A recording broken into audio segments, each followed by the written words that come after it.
So I'm Mary Hayes, and I co-founded Workbay, I should say co-founder with my daughter Alice, and we've been at this for a long time. And before we made Workbay, we were working in the corporate training space. In that space, every job we got, I would go put the uniform on and go and do the job to map the competencies before we tried to figure out how to teach the competencies. When we started working in corrections, I found out about Stephanie Taylor Thompson, and I pursued her for a year to come and work with us. And I am thrilled to introduce Stephanie and ask her to tell you a bit of her story. And I know you'll know right away why I sought for a year to make her our director for reentry transformation. Thank you, Mary, our fearless Workbay leader. It's such a great honor to be here today.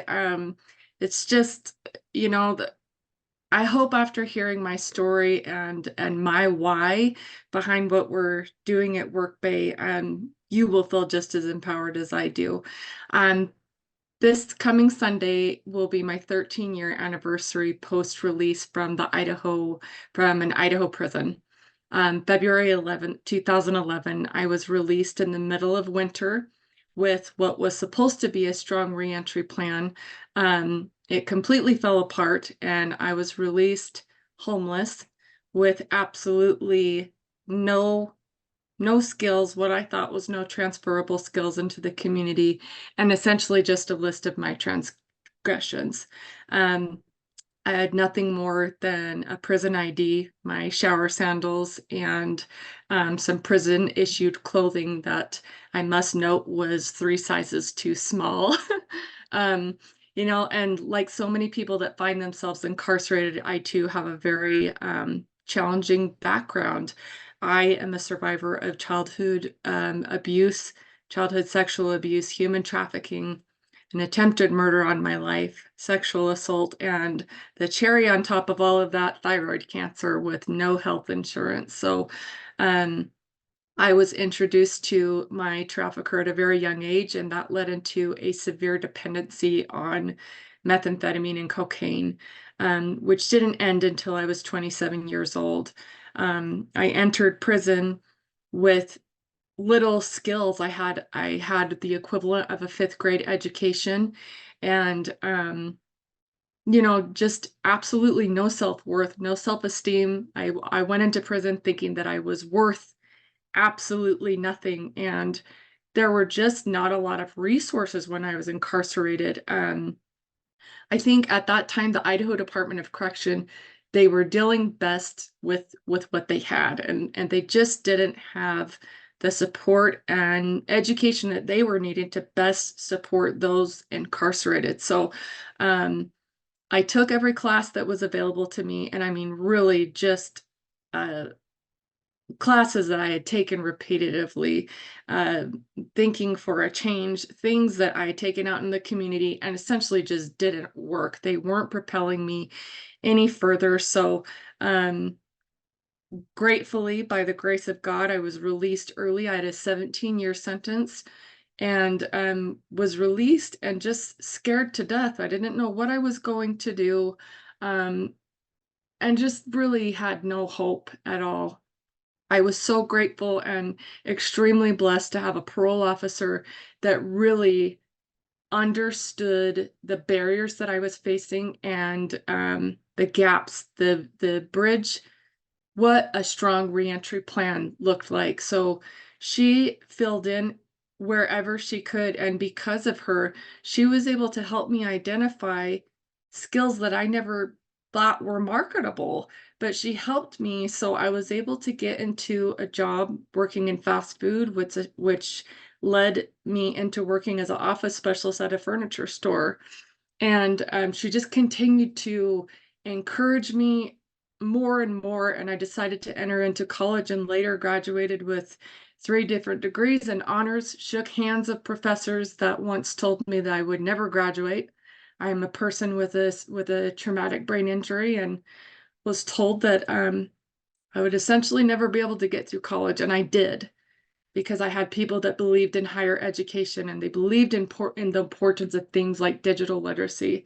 I continued to move forward and break down barriers and really just try to move past everything, and had reached out to a couple lawyers who told me that they could not help me, or if they did want to help me, they needed $150,000 to do so.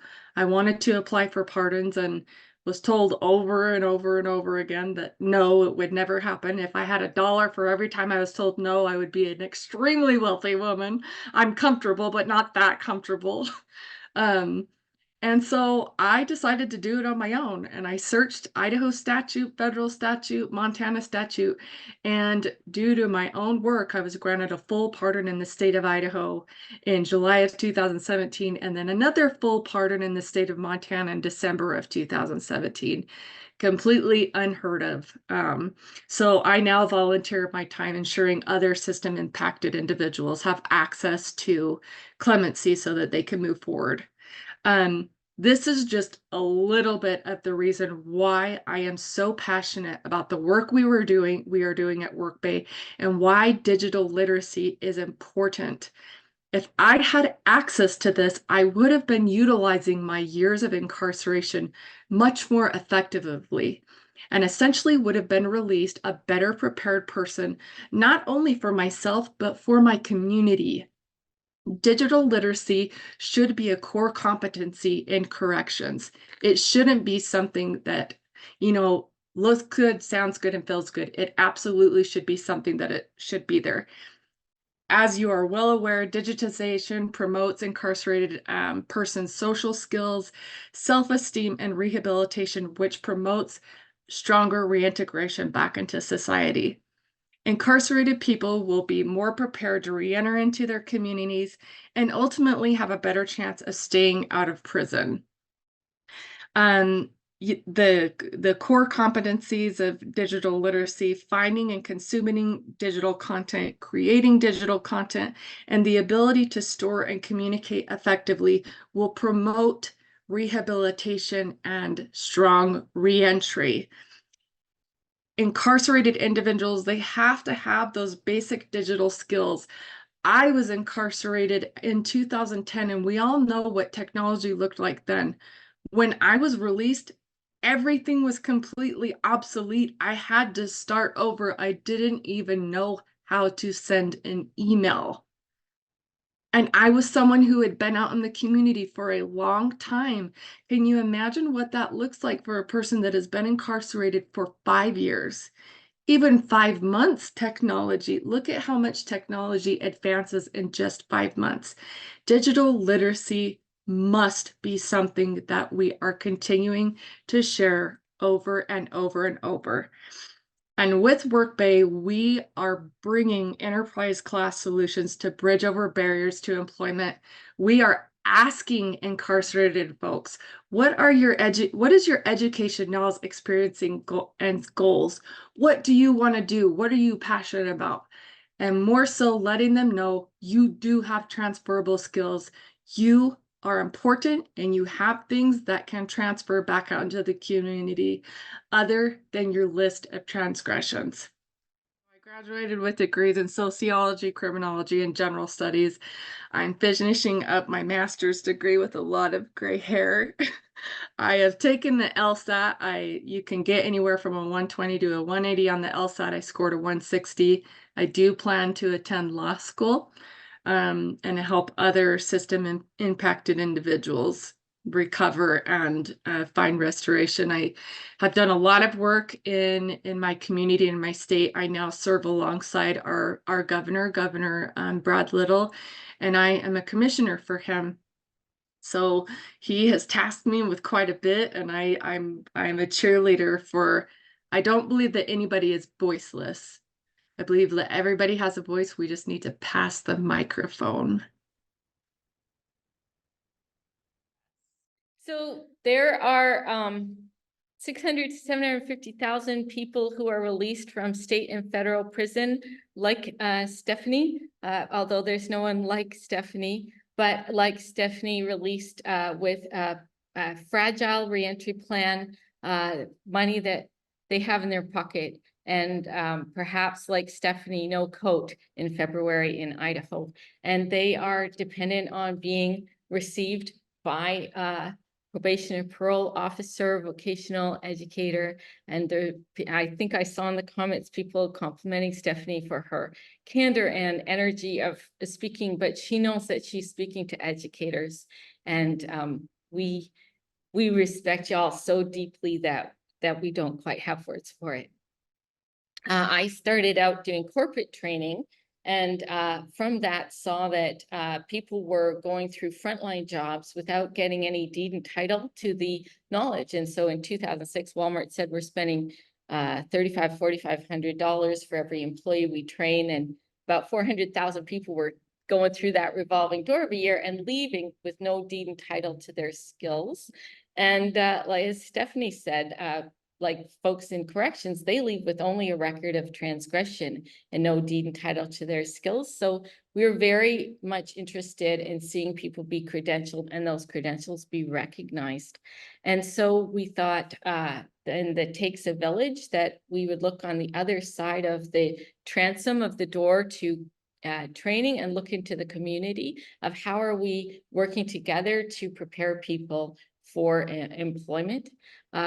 This is from 2015 from Octave, and this is very inspirational to me in terms of I designed this system architecture for Workbay to try to figure out how do we create that village in the architectural system, and how do we deploy it to impact the people who are in frontline to first management positions, the people before 25 bucks an hour, before 25 years old.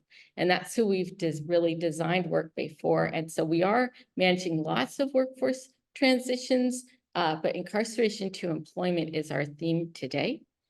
And one of the things I can say as somebody who has built hundreds of hours of online learning that has been deployed for millions of learners worldwide is that there are no results like the results that we see when we drop a logo on a tablet that says jobs on it.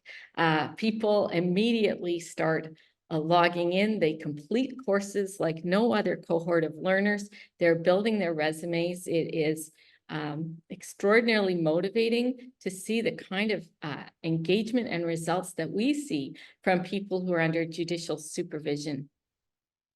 And quickly, I want to say that one of the things that we're working on and looking for partners to work on is interest, knowledge, skills, education, and goals elicitation interviews.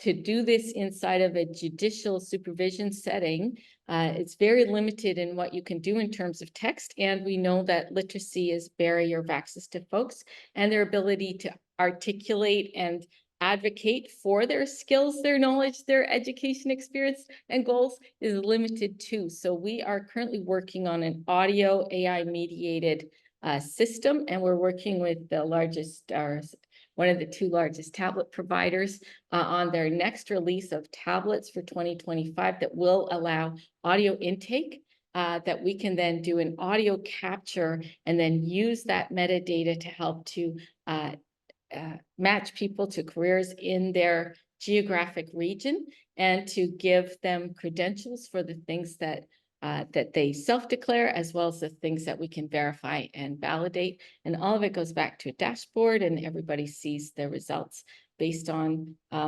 their role and responsibility. And if I can point people to one resource that I find the most valuable was a study called Hidden Worker from Accenture and Harvard, and it was updated in 2023. And what they did was they looked at the fact that the Fortune 500s are all using AI algorithms to sort and filter candidate applications. And as you can see here on the criteria that the algorithm is using to sort and filter, someone like Stephanie would be counted out. In fact, it says that there are about 250 applications for every job posted, and 5 folks get an invitation to an interview. We're looking to see how we can jump over that wall.